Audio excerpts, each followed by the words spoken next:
Assalamualaikum warahmatullahi wabarakatuh. Salam, Om Swastiastu, Nama Budaya, salam kebajikan bagi kita semua. Terima kasih kepada Bapak Harifan Arif SEMM selaku dosen pengampu pada mata kuliah Etika dan Hukum Bisnis, dan kepada seluruh teman-teman atau audiens yang dapat meluangkan waktunya untuk menonton video presentasi dari hasil diskusi yang telah kelompok kami lakukan. Sebelum itu, izinkan kami untuk memperkenalkan diri terlebih dahulu.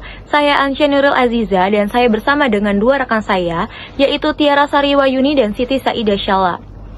Hari ini kami akan membahas mengenai analisis konflik etika bisnis yang ada pada PT Asuransi di Indonesia, yaitu pada studi kasus PT Jiwasraya.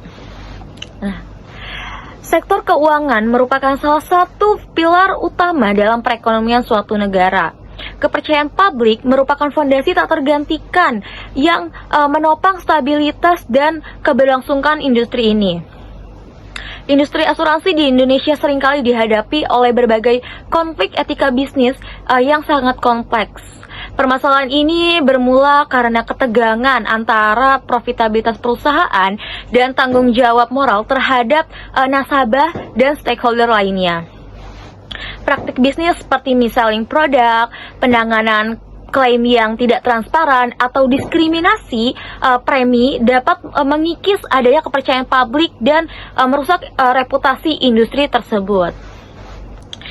Maka hari ini kami akan membahas mengenai kasus PT Asuransi Jiwasraya yang menjadi sorotan tajam di Indonesia karena mencerminkan konflik etika dan penanganan tata kelola yang sangat parah dalam dunia industri asuransi.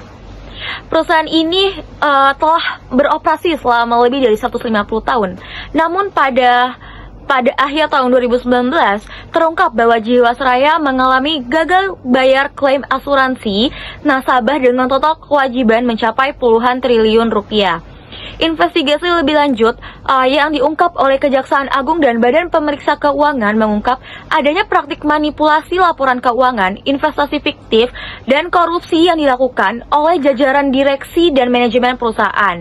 Mereka bekerja sama dengan pihak-pihak eksternal lainnya. Analisis kasus Jiwasraya menjadi krusial untuk membongkar akar masalah seperti mismanajemen pengelolaan dana, lalu pelanggaran prinsip-prinsip kehati-hatian, serta lemahnya pengawasan yang memungkinkan terjadinya praktik merugian hingga miliaran rupiah. Nah, selanjutnya ada faktor yang mempengaruhi pelanggaran etika bisnis pada PT Jiwasraya.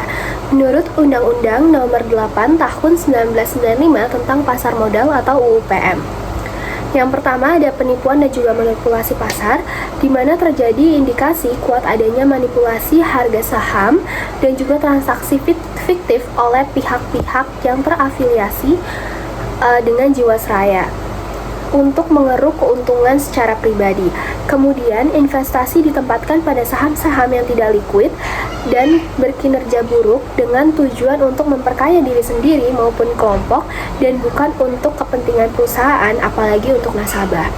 Kemudian yang kedua ada pelanggaran prinsip keterbukaan, di mana laporan keuangan Jiwasraya ini diduga dimanipulasi secara sistematis untuk menyembunyikan kondisi keuangan perusahaan tersebut yang sebenarnya.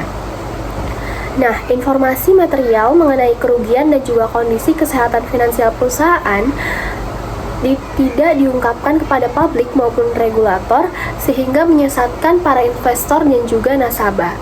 Kemudian yang ketiga ada perdagangan orang dalam atau insider trading, di mana meskipun terbukti secara eksplisit dalam persidangan publik, dugaan kuat adanya praktik perdagangan orang dalam yang memanfaatkan informasi material yang belum dipublikasikan untuk keuntungan pribadi. Kemudian ada menurut Undang-Undang Nomor 40 Tahun 2014 tentang perasuransian, di mana yang pertama ada pelanggaran prinsip kehati-hatian. Jiwasraya ini gagal untuk menerapkan prinsip kehati-hatian dalam pengelolaan dana para nasabah. Dana yang seharusnya dikelola secara prudent dan juga aman justru diinvestasikan pada instrumen-instrumen yang beresiko tinggi dan juga tidak sesuai dengan profil resiko perusahaan asuransi. Kemudian yang kedua yaitu gagal memenuhi solvabilitas minimum, di mana perusahaan asuransi wajib untuk memiliki tingkat solvabilitas tertentu untuk menjamin kemampuannya membayar klaim. Dan Jiwasraya secara faktual tidak memenuhi ketentuan solvabilitas ini jauh sebelum kasus ini terkuak. Namun, hal tersebut disembunyikan melalui praktik akuntansi yang tidak benar. Kemudian, selanjutnya ada dampak akibat pelanggaran etika bisnis pada PT Jiwasraya terhadap stakeholders atau pemangku kepentingan. Di mana yang pertama ada kejujuran atau honestly, yaitu laporan keuangan yang dimanipulasi dan juga janji imbal hasil yang menyesatkan, menciptakan ketidakpercayaan bagi para nasabah ataupun investor. Kemudian ada tanggung jawab atau responsibility, di mana PT Jiwasraya ini memiliki manajemen yang gagal untuk melindungi kepentingan nasabah, negara maupun masyarakat. Kemudian ada keadilan, di mana investasi yang dilakukan demi kepentingan kelompok tertentu menciptakan ketidakadilan, kemudian distribusi resiko dan juga keuntungan. Nah, yang keempat ada transparansi, di mana informasi penting pada PT Jiwasraya ini sengaja untuk ditutupi dari publik maupun regulator.